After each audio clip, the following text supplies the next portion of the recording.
Buenos días, mi nombre es Mariana Contreras y mi grupo está conformado por Mariana Mujica, Alimar Fuente, Villarobama y Tierra del País. Nosotros les vamos a hablar sobre el tema 33, que es tejido conjuntivo especializado.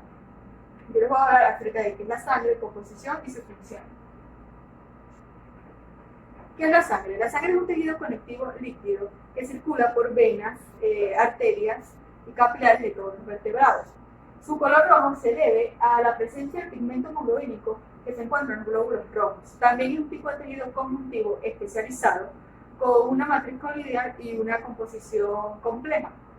Tiene una fase sólida que es donde se encuentran los elementos formes, que incluyen glóbulos rojos, glóbulos blancos y plaquetas. Y una fase líquida que la representa el plasma sanguíneo. Estas fases son también llamadas partes celulares, que se dividen en componentes séricos, que es la fase líquida, y componentes celulares, que es la parte sólida.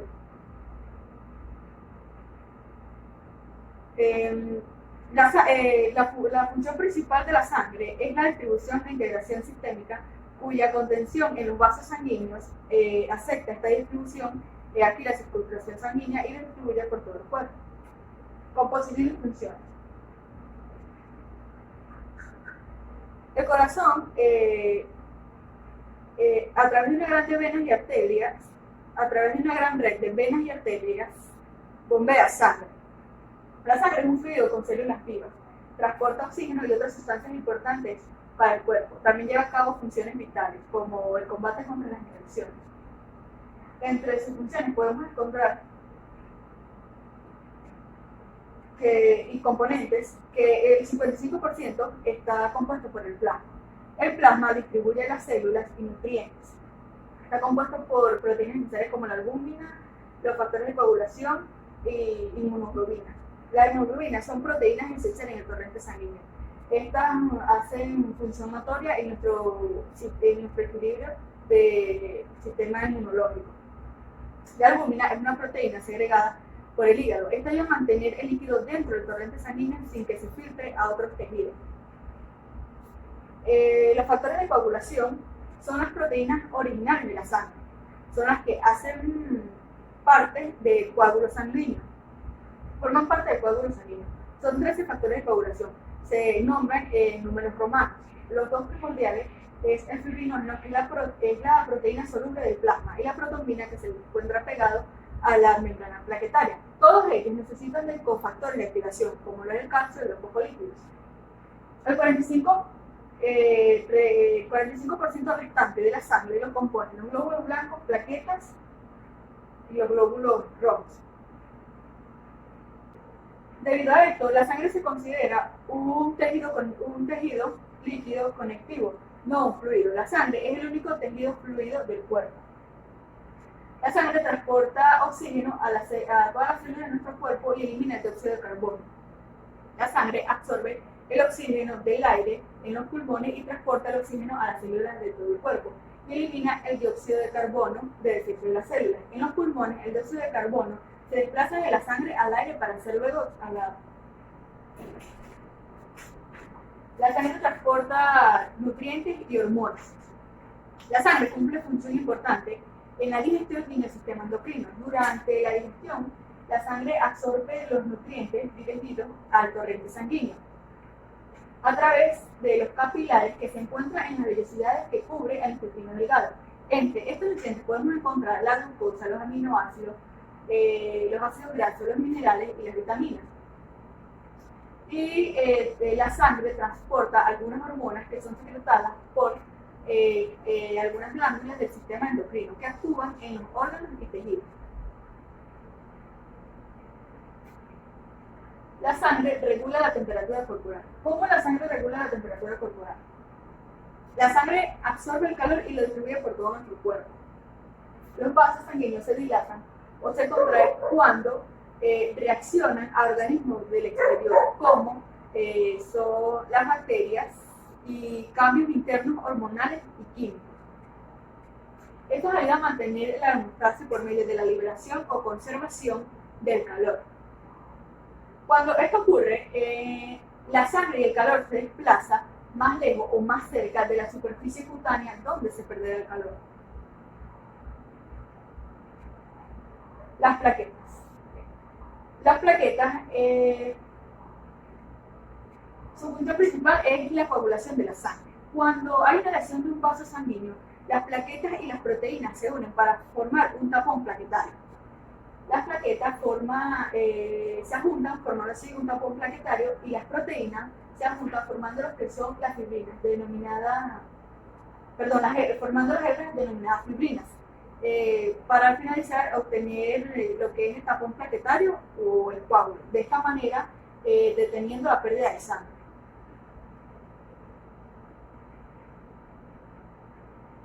La sangre transporta sustancias de desecho a los órganos que remueven y procesan para su eliminación.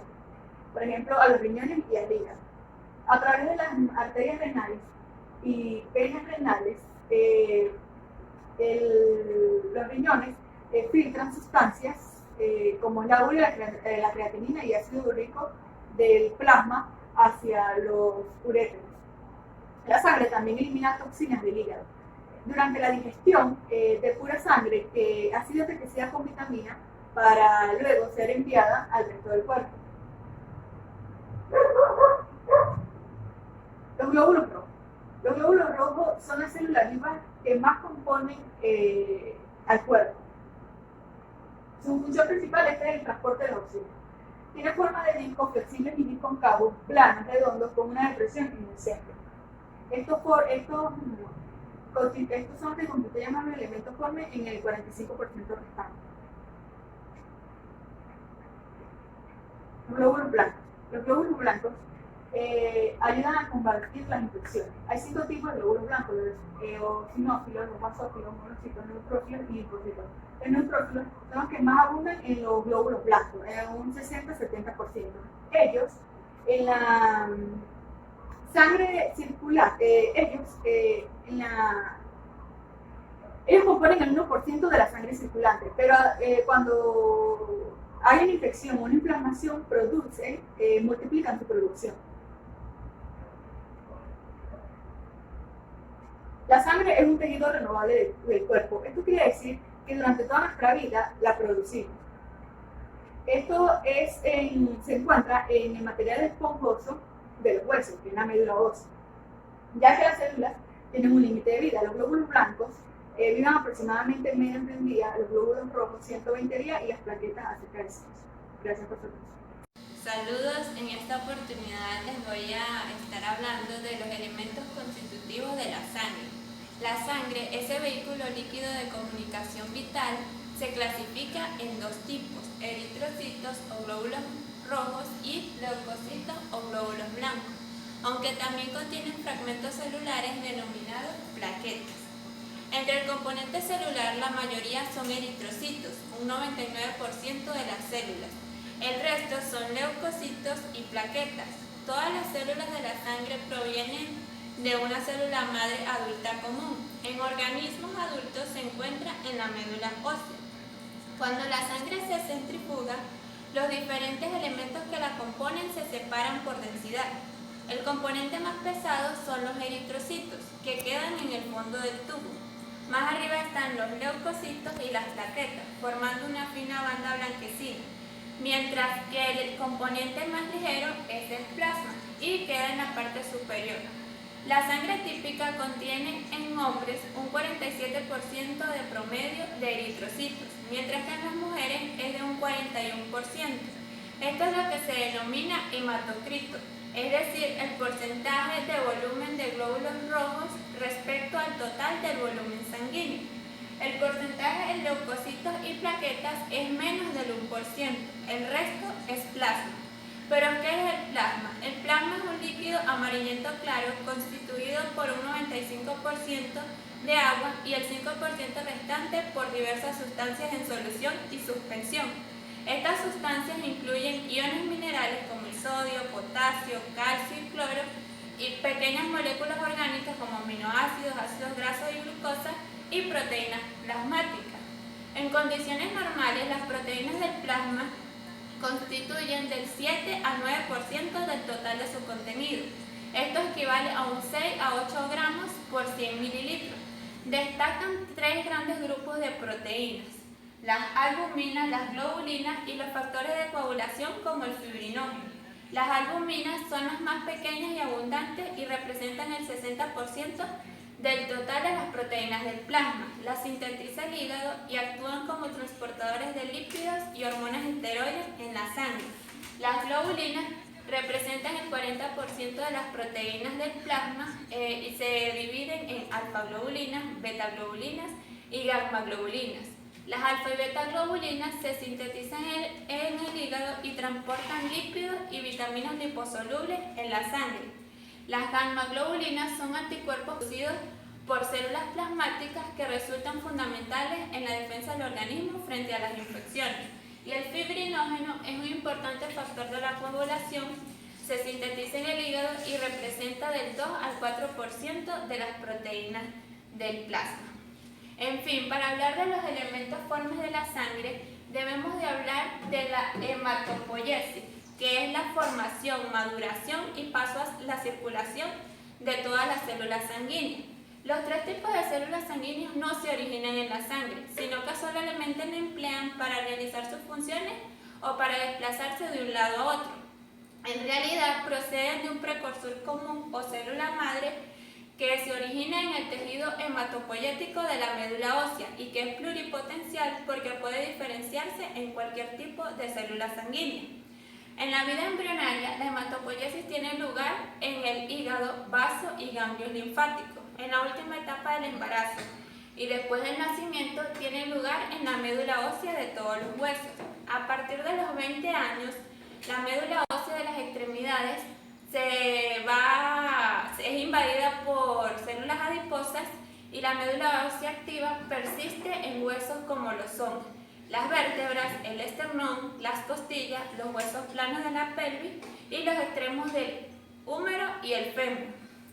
A medida que pasan los años, la médula ósea en esta zona se va haciendo también menos productivas. Las células madres hematopoyéticas pluripotenciales pueden sufrir dos procesos: autoproliferación, por la que se multiplican y se convierten en células iguales a las originales, por medio de proteínas inductoras del crecimiento, y diferenciación entre células madres comprometidas para el desarrollo de una línea celular concreta. De las células madres comprometidas proceden las células progenitoras que no son capaces de autoproliferar y dan lugar a células más específicas. Algunas células progenitoras son conocidas como unidades formadoras de colonias o abreviado UFC. Las células de la siguiente generación son las células precursoras o blastos. Hay dos tipos de células comprometidas, las células mieloides y linfoides. Las células madres comprometidas mieloides dan lugar a las unidades formadoras de colonias o UFC eritrocíticas, de donde provienen los eritrocitos. Las UFC granulocitos monocitos, de donde derivan los granulocitos neutrófilos y los monocitos. Y las UFC megacariocitos, de donde derivan las plaquetas. Y directamente a las llamadas mieloblastos eosinófilos, de donde derivan los eosinófilos, y mieloblastos basófilos, de donde derivan los basófilos. Por su parte, las células madres comprometidas linfoides dan lugar directamente a las células precursoras o linfoblastos, los linfoblastos B y los linfoblastos T. Después, por una serie de divisiones celulares, se consigue la diferenciación y maduración completa de todas las células sanguíneas. Glóbulos rojos, hematías o eritrocitos. Son el tipo de célula más numerosa, ya que constituyen el 99% de los elementos formes de la sangre. En realidad no son verdaderas células porque no poseen núcleo ni otras organelas, y su tiempo de vida es limitado, unos 120 días. En el hombre normal, su número es de unos 5,2 por milímetro al cúbico de sangre, lo que equivale a 5 billones de hematías por litro, mientras que en las mujeres es de unos 4,7 por milímetro al cúbico de sangre, lo que equivale a 4 billones de hematías por litro.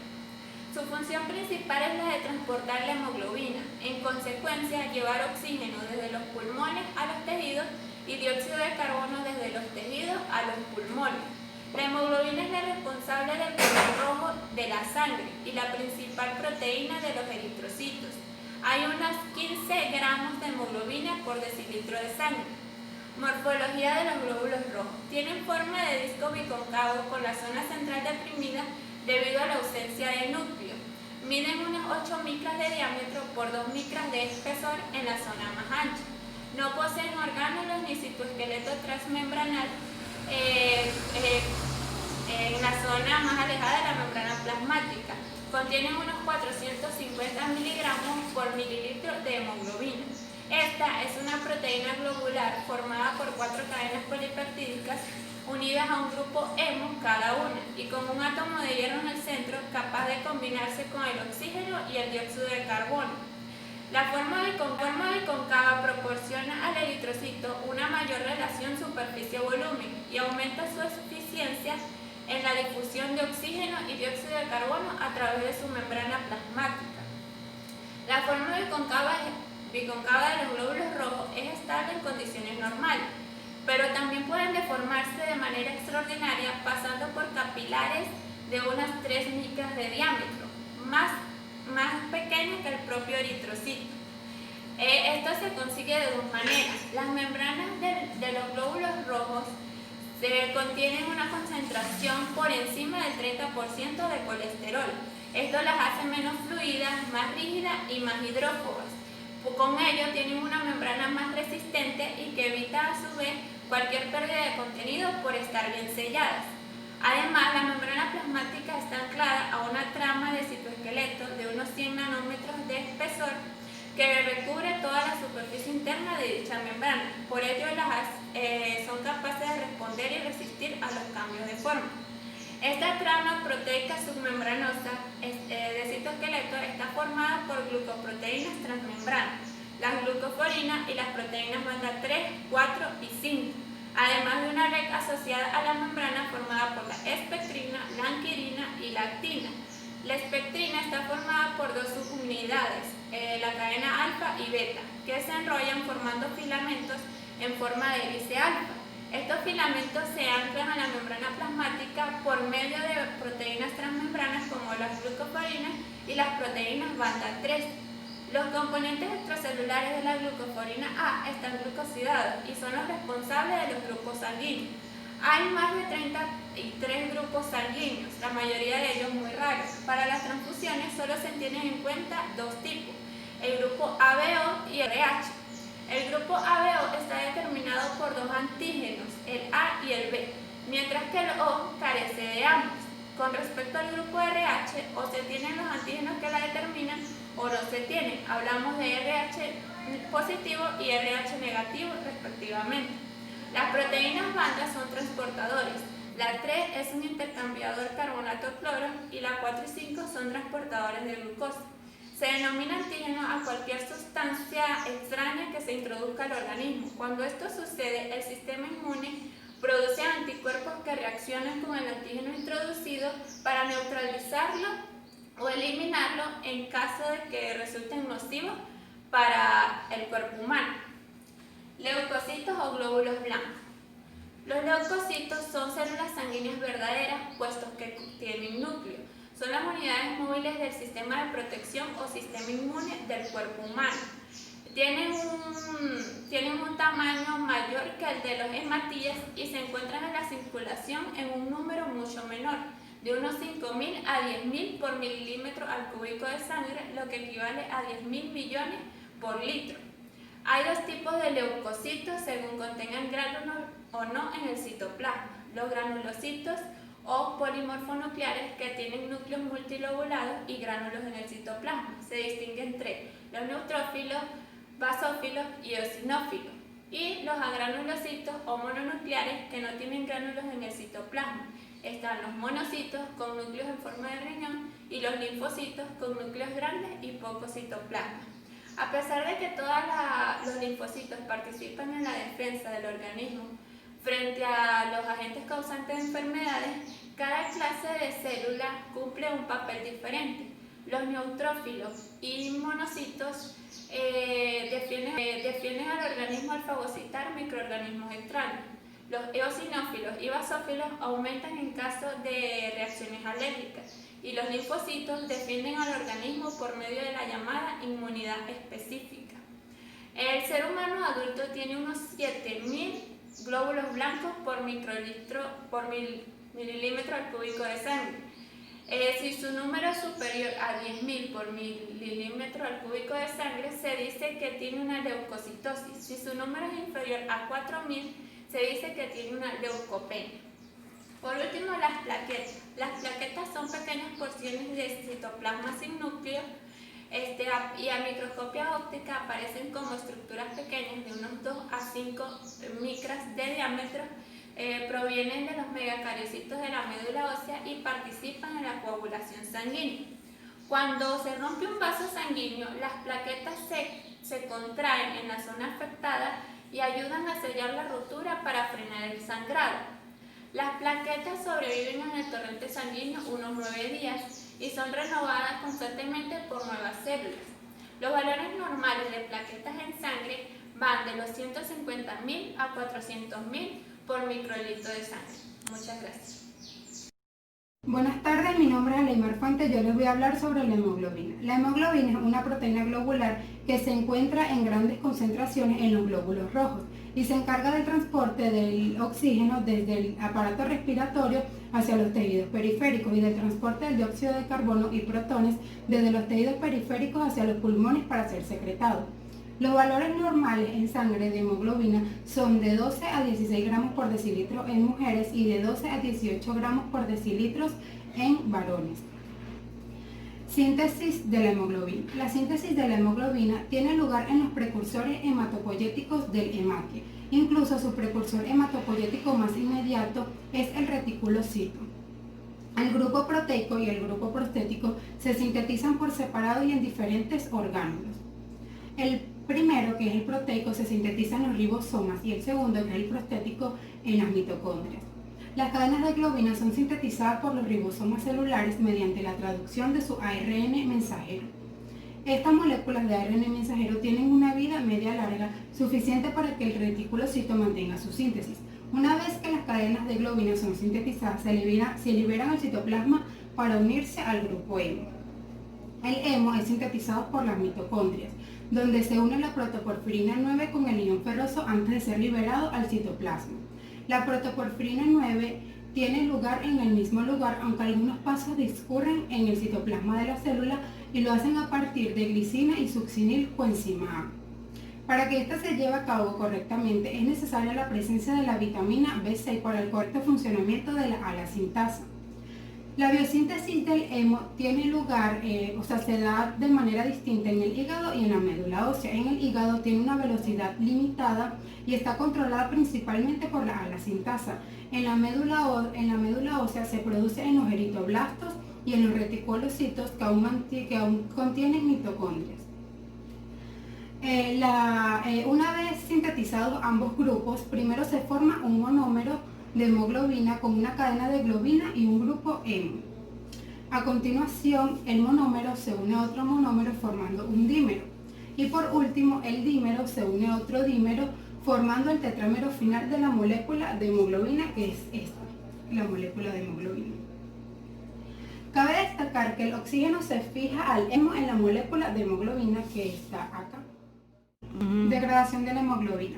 Esta ocurre cuando el eritrocito ya ha alcanzado su tiempo límite de vida, que es de 100 a 120 días.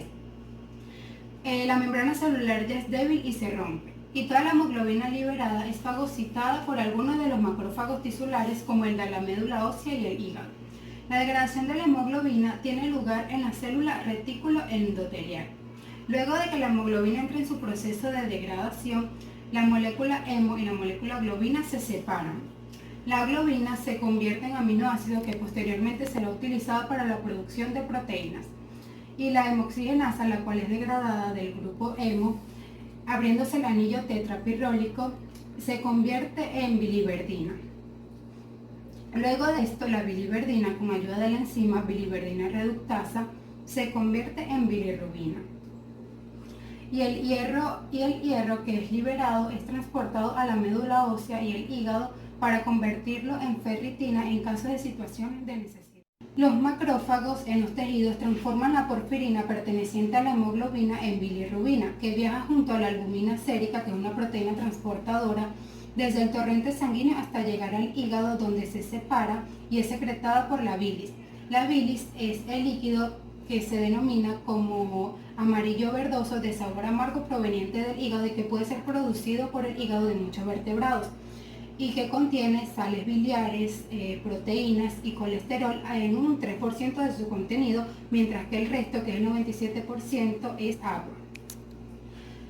Tipos de hemoglobina: hemoglobina adulta o hemoglobina A. Este tipo de hemoglobina es el que se encuentra normalmente en los adultos. Algunas enfermedades, como las formas graves de talasemia, pueden hacer que los niveles de este tipo de hemoglobina sean bajos. Hemoglobina fetal. Como su nombre lo dice, este tipo de hemoglobina está presente en los fetos y en los bebés recién nacidos. Este tipo de hemoglobina se sustituye por la hemoglobina adulta pocos días después del nacimiento, ya que esta se produce muy poco. Hemoglobina A2 o hemoglobina adulta 2. Este tipo de hemoglobina se encuentra en pequeñas cantidades en las personas. Hay más de 350 tipos de hemoglobina anormal, pero los más comunes son hemoglobina S. Este tipo de hemoglobina está presente en las enfermedades drepanocíticas. Hemoglobina C. Este tipo de hemoglobina es el que no transporta oxígeno correctamente. Y la hemoglobina E. Este tipo de hemoglobina está presente únicamente en las personas con ascendencia del sudeste asiático. Los glóbulos rojos son producidos en la médula ósea. La médula ósea es el tejido blando y esponjoso que se encuentra dentro de los huesos más grandes. Una hormona denominada eritropoyetina le indica al cuerpo cuándo producir más glóbulos rojos. Esta hormona es sintetizada por los riñones. Cualquier daño a la médula ósea o a los riñones puede provocar anemia. ¿Por qué anemia? Porque la anemia ocurre cuando hay niveles bajos de hemoglobina. Esto ocurre cuando el mismo cuerpo ataca los glóbulos rojos, el cuerpo no los está produciendo o se pierde sangre. Concentraciones de hemoglobina para diagnosticar la anemia al nivel del mar, gramos por litro. En niños de 3 a 59 meses de edad sin anemia es 110 o superior, con anemia leve 100-109, con anemia moderada 70-99 y con anemia grave es menor de 70. En niños de 6 a 11 años de edad sin anemia es 115 o superior, con anemia leve es 110-114, con anemia moderada es de 80 a 109 y con anemia grave es menor de 80. En mujeres no embarazadas mayores de 15 años sin anemia es 120 o superior, con anemia leve es 110-119, con anemia moderada es 80-109 y con anemia grave es menor de 80. En mujeres embarazadas mayores de 15 años sin anemia es 110 o superior, con anemia leve 100-109, con anemia moderada 80 o 99 y con anemia grave es menor de 70. En varones mayores de 15 años sin anemia es 130 o superior, con anemia leve es 110-129, con anemia moderada de 80 a 109 y grave es menor de 80. Gracias. Mi nombre es Mariana Mujica. Hoy les voy a hablar un poco sobre la leucocitosis. La leucocitosis es aquella que nos explica que el organismo requiere leucocitos en nuestra sangre periférica, bien sea porque tenemos inflamación o infección. Cuando hacemos un conteo de 11.000 leucocitos en la sangre de un adulto, nos da a entender que está en un estado de salud perfecto, pero cuando esto está por debajo de los 3.000, le llamamos leucocitosis. Existen 5 tipos de leucocitos que nos ayudan a combatir las enfermedades, como lo son los monocitos, los linfocitos, los neutrocitos, los eosinofilos y los basofilos. Todos estos son producidos por la médula ósea. Además, para poder saber si una persona tiene leucocitosis, existen diversos síntomas como lo son dolores de cabeza, náusea, vómito, pérdida de peso, además de los moretones que salen en la piel. También podemos hacer un examen de hematología donde haga el conteo de los linfocitos en nuestra sangre. Por otra parte está la leucopenia. La leucopenia es una enfermedad o trastorno caracterizada por la baja producción de leucocitos circulando o glóbulos blancos. aquellos glóbulos que son parte producida por una médula ósea. Se pueden clasificar en distintos tipos, como lo son los neutrófilos o los monocitos, estos que nos ayudan a combatir gérmenes, virus o bacterias. Esta es una rama de la leucopenia que es la leucemia.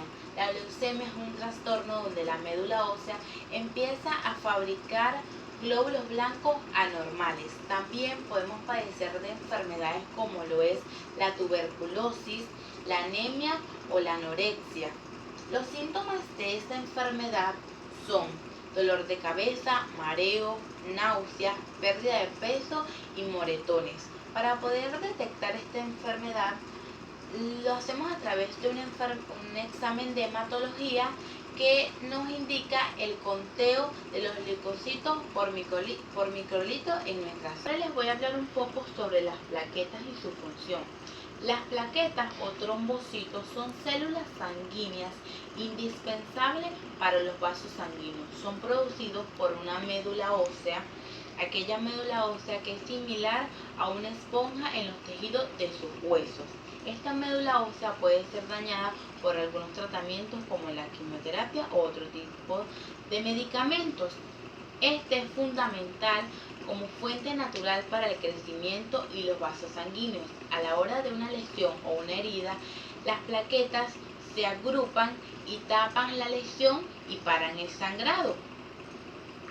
Hay 3 células indispensables, como lo son los glóbulos rojos, que son aquellos que nos transmiten oxígeno, los glóbulos blancos, que son los que se utilizan como una forma defensiva para las enfermedades, y las plaquetas, que son utilizados para los vasos sanguíneos y detener los sanguíneos. Son indispensables porque ellas liberan una sustancia química proteica que después de un proceso se convierte en fibrina.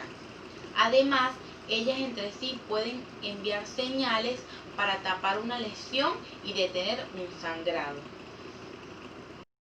Otra enfermedad es la trombocitosis. La trombocitosis es un trastorno de números anormales de trombocitos o plaquetas. Una de sus causas es que él va disminuyendo las plaquetas, los trombocitos o los linfocitos. Esta enfermedad es de alto riesgo. ¿Por qué? Porque va quemando células buenas y células malas. Aparte, ella va disminuyendo los glóbulos blancos, los glóbulos rojos y las plaquetas. Los síntomas de esta enfermedad son fiebre alta, mareo, náusea, moretones, entre otros. Por otra parte, tenemos la trombocitopenia. Esta es una enfermedad parecida a un cáncer o a una leucemia. Esta enfermedad es de alto riesgo. ¿Por qué? Porque tiene baja de plaquetas que produce un sangrado constante en las personas que lo padecen. Además, se presentan sangrados que pueden ser internos o externos por medio de los ojos, nariz o boca. Las causas de esta enfermedad es que va disminuyendo los linfocitos, plaquetas o trombocitos en el cuerpo, va destruyendo la médula ósea y parte de los vasos sanguíneos. Los síntomas de esta enfermedad son mareo, náusea, vómito, moretones en la piel. Buenos días, mi nombre es Ángel Villalobos, soy estudiante del primer semestre de Medicina de la Universidad Francisco de Miranda, Núcleo Barinas, y el tema del cual les voy a hablar el día de hoy es de las rutas de síntesis de la hemoglobina.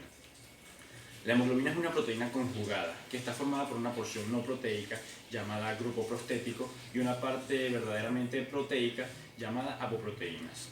Esta está presente dentro de los eritrocitos y es la encargada de almacenar y transportar el oxígeno de los pulmones a los tejidos y el CO2 de los tejidos de vuelta a los pulmones para ser expulsado. Entonces, el primer paso se produce en la mitocondria de unas células llamadas proeritroblastos. ¿Y cómo empieza? La glicina más la succinilcoenzima A, recordemos que la succinilcoenzima A forma parte del ciclo de Krebs, estas dos se van a unir y van a formar ácido delta aminolevulínico. Recordemos que este primer paso se da en la mitocondria, porque el paso que viene a continuación ya se da en el citoplasma. Cabe resaltar que esta enzima necesita de un cofactor, que es la vitamina B6. Ok, una vez que tenemos formado el ácido delta aminolevulínico, ya entramos en el citoplasma. el ácido deltamiolebulínico se va a convertir en porfobilinógeno. Y la enzima que interviene esta vez es la ácido delta-aminolebulínico deshidratasa. Aquí seguimos en el citoplasma. Solo el primer proceso hasta ahora es en la mitocondria. Habiéndose formado el porfobilinógeno, este se va a pasar a convertirse en hidroximetilbilano. Y esta enzima tiene dos nombres. La podemos llamar porfobilinógeno desaminasa o hidroximetilbilano sintasa. Pero el nombre más común es porfobilinógeno desaminasa. Ok, después el hidroximetilbilano se va a convertir en uroporfirinógeno 3 por medio de esta enzima llamada uroporfirinógeno 3 sintasa. Teniendo formado el uroporfirinógeno 3, este va a pasar a convertirse en coproporfirinógeno 3 y la enzima que interviene esta vez es la uroporfirinógeno 3 descarboxilasa. Teniendo formado el coproporfirinógeno 3, aquí recordemos que seguimos en el citoplasma, pero el coproporfirinógeno 3 va a entrar en la mitocondria y se va a convertir en protoporfirinógeno 9. Esto ya es dentro de la mitocondria.